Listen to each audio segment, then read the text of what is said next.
Good evening and welcome to another edition of Soul's Diecast Odyssey. Back in stack of Plano. We know the format now. Tonight, being Sunday night in England, I wanted to start showing some of the Matchbox I've collected, and the way that we're going to put them in the case is a little different. Nothing revolutionary, but just a little different. Now, Gary from Gary's Hot Wheels, you all know him, he made a comment. I love it, and it's an American saying, and Gary said that Matchbox for the longest time now had been on point with their direction they're going in, with the castings, the variety of vehicles. As you've seen recently, I've received some Matchbox premiums that we can't get in this country anymore, or never could really. It's a shame. Matchbox is a British tradition. We all know the brand Matchbox Lesney. Mattel bought them up, and now all production has been switched to China, and the main offices are in America. I'm just glad the name's still going. It's such a evocative period in my life, childhood, many decades ago, and the happiest times of my life, and that was filled with Matchbox, Dinky, Corgi, Tonka, toy soldiers, model making. I would guess for that time, all normal activities really for boys. I'm not saying girls can't play with them or didn't do, because I know one or two that did. But you know what I'm saying here. I'm just glad the name Matchbox is preserved, but we don't get anything other than real basic ones. And then our stores tend to bulk buy that badly that we'll get a case appear in November and it's still going in January, February, March, April the following year, because they've just bought 200 cases of the same car instead of rotating like you do in America. Toy stores like Smith's and the Entertainer, God bless them, rotate their Hot Wheels cases. But in general, as I've spoke to a lot of you about, that when you get a Hot Wheels case in America, we tend to get it on average a month, but usually 6 weeks after. So at least we can get them now, having learnt to read the codes. But Matchbox is still a very grey area. So I like that saying, Gary. Thanks for that. I pinched that. Please don't sue me. And my interest was piqued again with Emmanuel here, time and time again on this channel. He's a good friend to the channel and is a good personal friend to me, and that's Fireman 1988, who sent me a lovely 5-pack of Jurassic Park / Jurassic World vehicles. And tonight, one half of this case, you've seen me do the split cases before between NAS and Gulf. Tonight will be the same with Jurassic Park, so I've collected a few more after the Fireman sent some. I love them. I wasn't sure. I saw them individually on the shelves and I thought, yeah, I can take them or leave them, and I choose to leave them behind. That said, I've collected a number of them now, so we've got at least 12 pieces. So let's kick it off with this, which is simply, just let me tilt my light a bit so if I can just roll it. That's a little better. Okay. This one's simply called the Armoured Action Truck, or the Action Armoured Transporter. It's obviously a repo of the movie one, but is given no name because it wasn't an actual vehicle, just a prop for the movie. This is a vehicle I remember from the movie, of which is what now, 5 or 6. I own them all. But this was to contain smaller dinosaurs, heavy duty armoured cab on it, and it's about a 50-50 split between plastic and metal. Nice bull nose on it, nothing highlighted in detail format, just a suggestion. But what I do like with these vehicles is the big wheels and chunky tyres, and here we get 6 of them. So this is the Armoured Action Transporter, and as with all the big castings, we put these on the bottom because there's just that little bit more room. Also, the little thing of difference is that when I display Hot Wheels cases, as in the blister packs, Hot Wheels cars point nose forward, so the vehicle actually looks like it's going from left to right. Matchbox, their gimmick is the total opposite, so they go from right to left. This is how I display my Matchboxes, so people can instantly know the difference between Matchbox and Hot Wheels. It's just a little variant, but when you see them on the wall, it doesn't subtract from anything, but almost kind of draws your eye into the subject matter, which is okay. You'll see this later on when I reveal me car room to you, if you like, and my hobby room. So that's to come, but before then, we've got lots more to get through. Moving on. This is simply called the Armoured Truck. Again, we saw this in Jurassic World. Lovely, chunky 6-wheeler again. Armoured car, a little bit of red feature on there. The number 05 spelt out in tampos. Obviously a stairwell into some sort of, I don't know what, maybe going air troops. But there's a little check plate feature in there. Hatchway on the cab, so people can have a good view all around. Fuel tank up around the door. Big piece. Blotted out windows there for protection. Again, about a 50-50 split between metal and plastic. Nice, chunky piece. And as you can see, that, without popping wheelies, only just slides in there. So that's okay.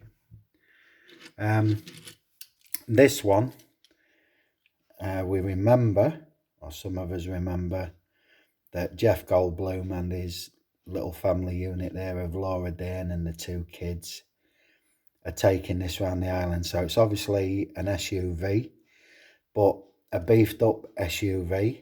I mean, look at the riveting around the back doors and that, very heavy duty. It's almost like a paddy wagon. But yeah, a nice camouflage paint job on that. Some real nice casting details there.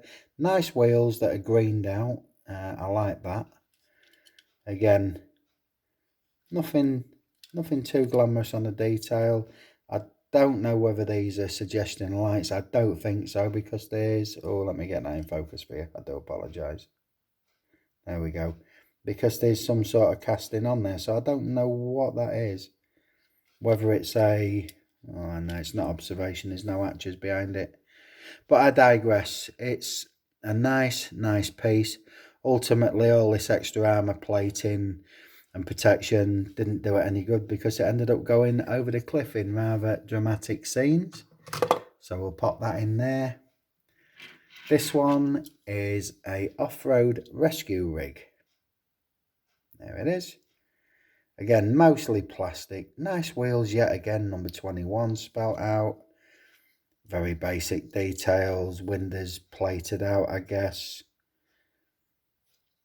Not the best piece they've ever produced. It's called a rescue rig.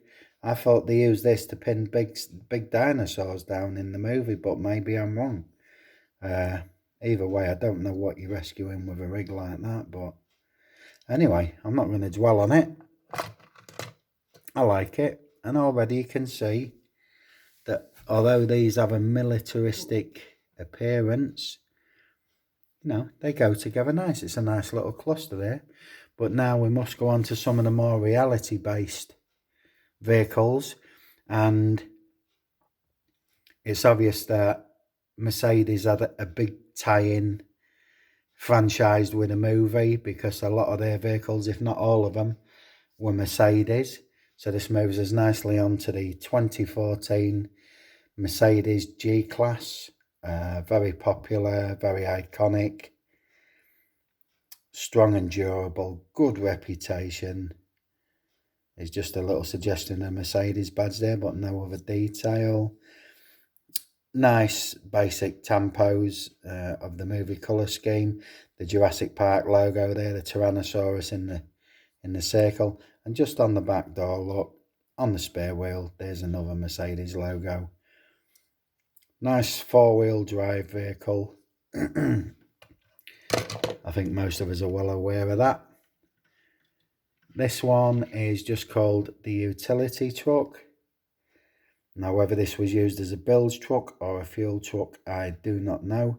It's got the maintenance team on there, and again with that nice Jurassic Park logo. Nice brown bottom with brown tint to the wheels, which runs quite nicely into the grey. Ladder up the back there, some pipe work on the side, some nice heavy details on there, bit of check plate on top, couple of archways. Yeah, nice. I remember that from the storage and service centres around Jurassic Park there.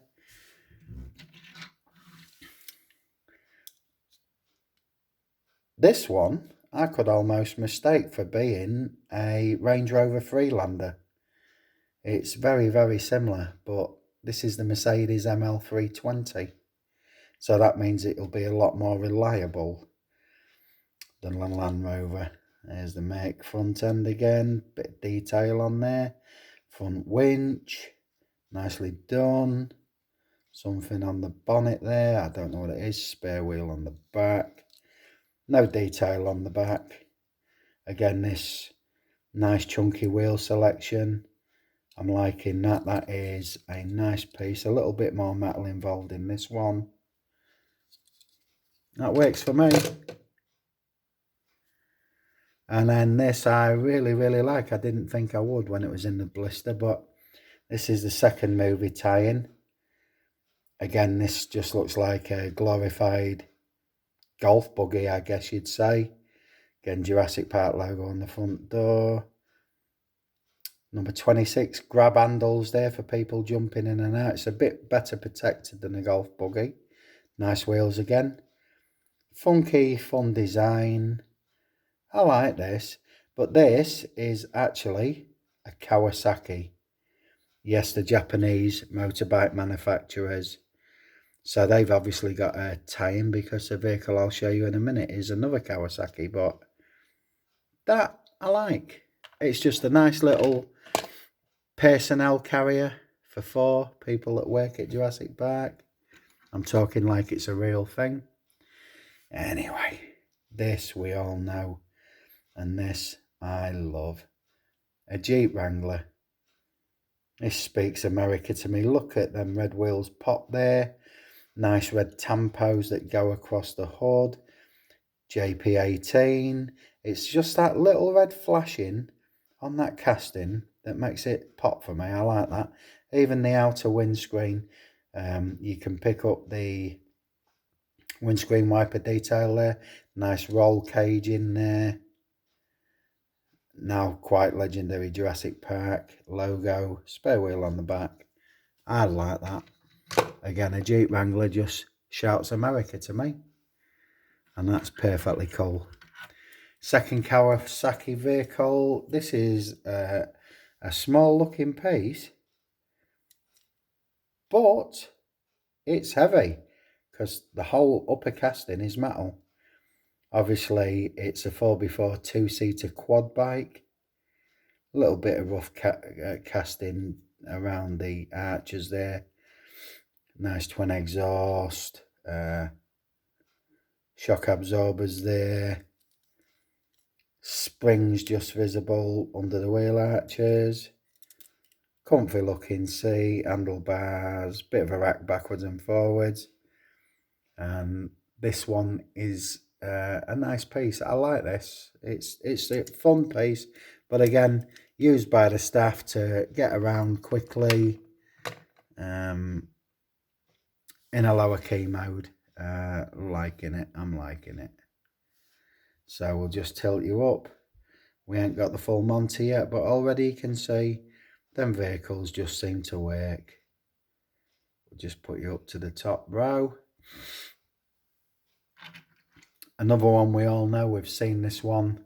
This is the 93 Ford Explorer in that Buy Now famous livery.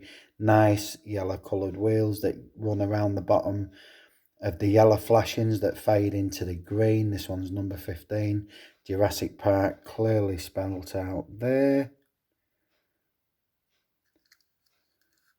Bull bar detail on the front. Not too much other than nice bonnet tampos, sort of like a wildlife print on there. Nothing much on the back, but it's an iconic piece for the movie. I like that. And it's a weighty piece. That is mostly metal. And as you can see, it's a big old piece because you sometimes struggle to get them in.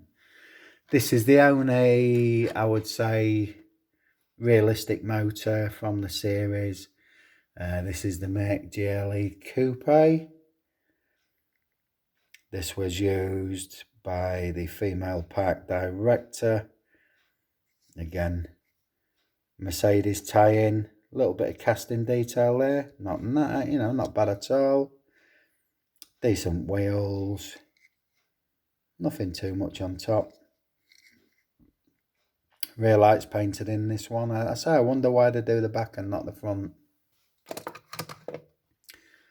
But there you go, and that completes the Jurassic Park dozen there, of which Fireman got me 5 pieces to start me off, if you like.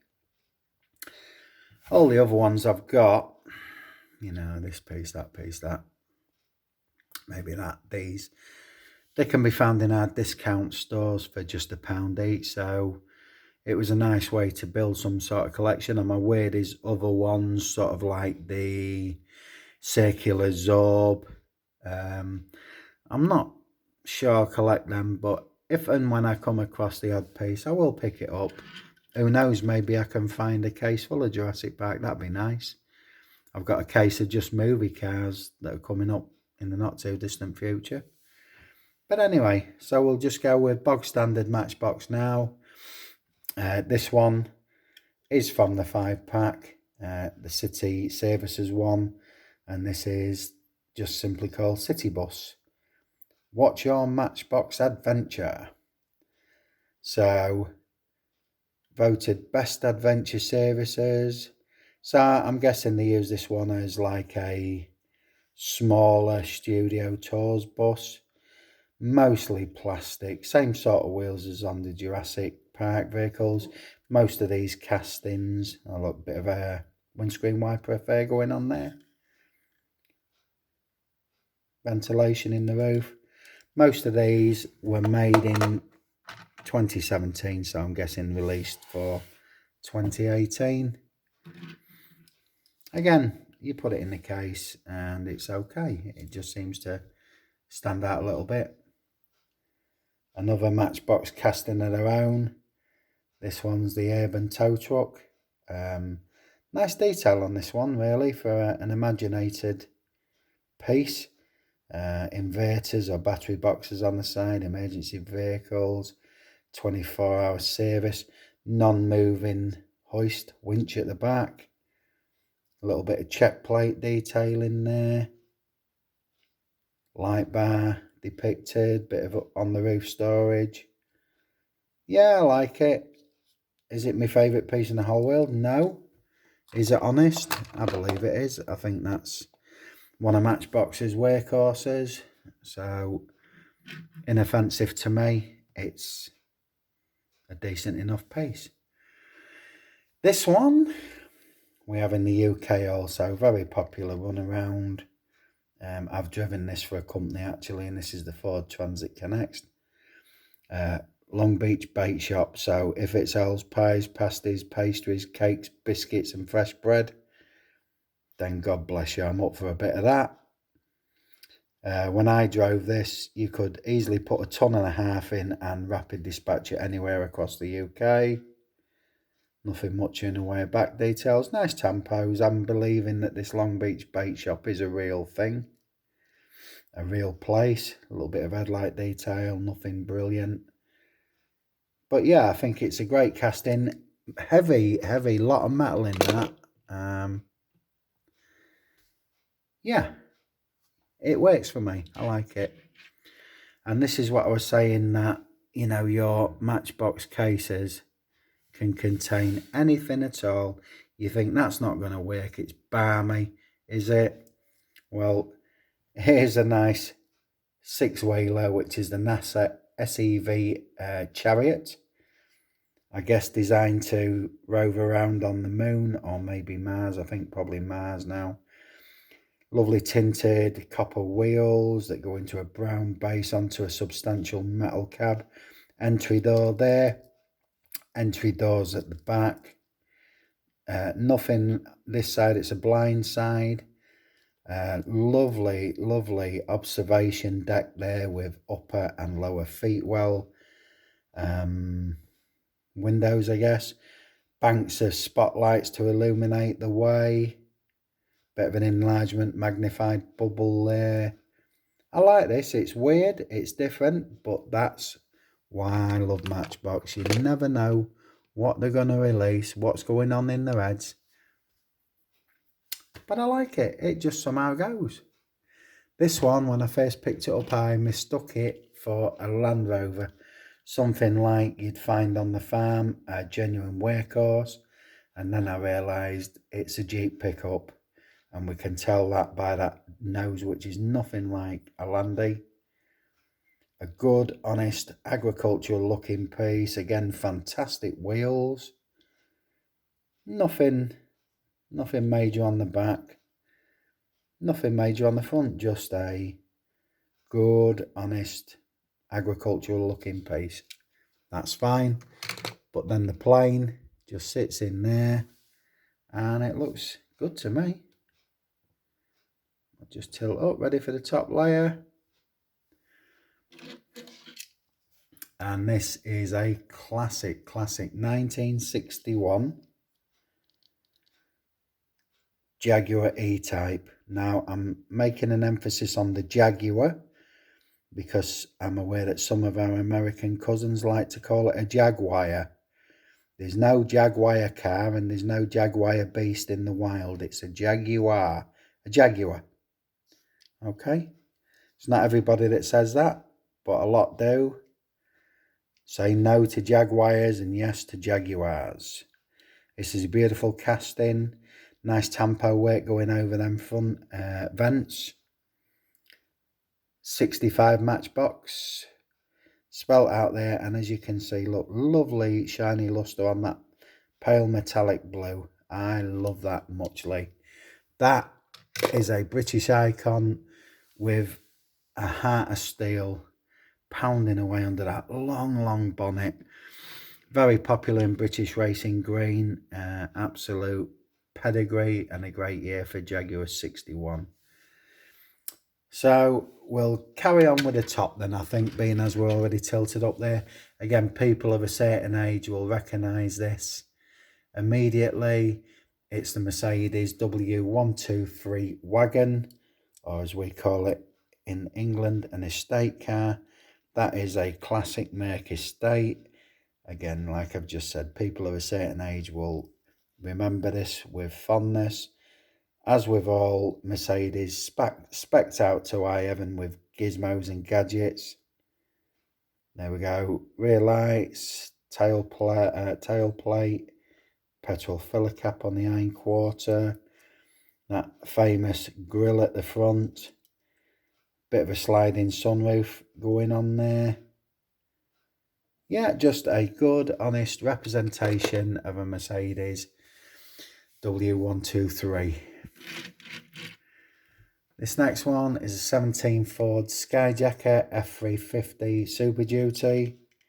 And all I can say to my American friends is, by God, you must have all the fun in the world running around on the road and off-road in beasts like this. Just look at them blue tinted edges on the wheels. That's classy. A nice tampo side flash there. This is obviously some sort of emergency rescue, maybe a mountain rescue. Spare wheel on the top. Matchbox livery on the front winch in plastic. But that is one hellishly big vehicle, and I love it. I say, you Yankees, you get all the fun when it comes to vehicles. Now we're back to this six-wheeler. What would go nicely with this? Well, again, this was a loose casting sent to me by Fireman Food 1988. And this is simply a express delivery. I was trying to remember the name then. It's got nothing in particular. But there we go. NASA Launch and Flight Operations Support Van. Unit 2. Mostly plastic. I don't mind that. Nice wheels, as is indicative with Matchbox. Bit of a shuttered back. Simple casting, lots of detail on it. Pop him in there. Oh, yeah, clear roof space there. Pop him in there. And now, does that not seem to be two pieces that go together? NASA and NASA. It works well for me. I'm happy with that. So I'll just move you down to the last three positions. Nothing speaks more of me than America than this creature. The Greyhound style bus. This one is a GMC Scenic Cruiser. It conjures up images in my mind of them great journeys from East Coast to West Coast. The Canadian border down to the Mexican border. Vast distances eaten up by these beautiful creatures. I'd love to know what the inside of one looks like, if they're truly comfortable with recliners. But a Greyhound style bus with predetermined stop points for food and drink along the way. I absolutely love it. Like the colour scheme here. Just a nice complementary orange and white in the Matchbox's own bus company logo. But yeah, again, I love me Americana, and it just conjures up images in my mind. The E-Star electric van. Fensky, a lot of you will know this from the 5-packs. I think they might have trouble selling this as individuals, but it's an automotive centre, so I'm guessing this is their ecological delivery wagon. Funky, futuristic design. I can't say as I'm overly keen on it. I don't mind it. I'm just not taken by the electronic revolution. Going to have to be, because Britain has committed to going all electric. We're not even allowed hybrids by the year 2035. Hopefully it won't mean anything to me by then, as people will be taxied around, myself included. But I'm a petrol head. Engines make noises. These things just whistle, and that's not my generational thing. Final casting, and oh my boy, is it a biggie. A Chevy Blazer 4x4. Again, you Americans get all the fun blasting around cross country in these. If this is a true 1/64th representation, and all I can say is, my good God in heaven above, what a monster. And this isn't even classed as a monster truck. Obviously, this is a police representation here. I mean, when I pop that in the case like that, I mean, look, it's bigger than the tour bus. It's bigger than the tour bus. So, anyway, shout out time. There's plenty to get through, and nobody will be forgotten. You're going to have to trust me on that one. But today, I'd like to shout out two British cousins that are doing fantastic work for the British diecast scene. I'm talking about Bertie's Wheels. He's based down south towards London, or in London, I should say. And a lot of you might have seen his American adventures. I know I tuned in. I was ready for the next episode before it was even released. By golly, it wet me whistle. I was excited to see the culture, and I was a bit envious of Bertie. He got some lovely pieces. He's a premium Porsche man, first and foremost, and he likes his high quality stuff. Second British cousin, AJ's Wheels. Again, a man with quality over quantity on his mind.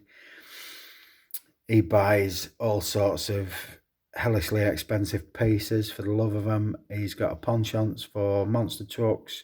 I don't mean the monster trucks, I mean things like Bigfoot, you know, the casting. He has collected that with passion, and I love what he does. Both are happy chappies, both are laid back, and AJ's garage is pretty much based in the southwest, just near the town of Southampton.